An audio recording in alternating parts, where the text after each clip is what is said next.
film, which was kind of a turning point in his career, which, according to you, which had a great effect on the audience, on the media?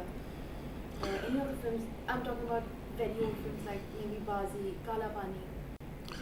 You know, I'm not a film historian on Dev Anand, but certainly films like Kana Pani, Johnny Mera Naam, Nodo Gyara, all these kind of films that he came out with in a succession certainly endeared him to the masses, and he remained a very popular figure.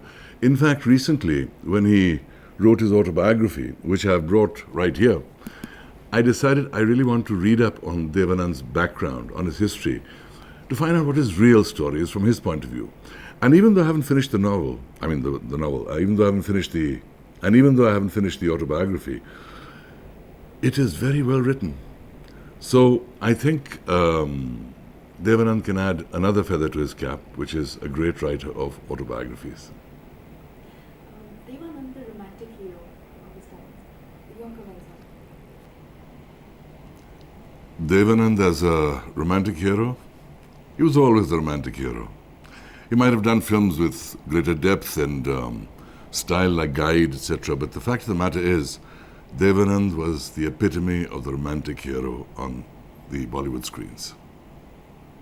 What do you think made him so charming? And or was it his behavior, the way he acts on screen, or something in him that really made attracted the audiences to him? You know, Dev Anand had, over the years, created a kind of persona. He had a certain look, he had a certain way of speaking, he had a certain style of acting that was just uniquely Dev Anand.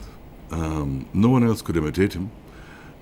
He just was a man that figured, this is what works for me, and this is what I'm going to...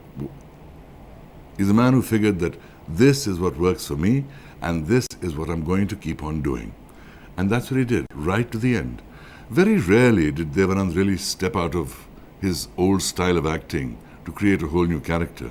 It was always not just Dev Anand, but that Dev Anand that you saw on the screen.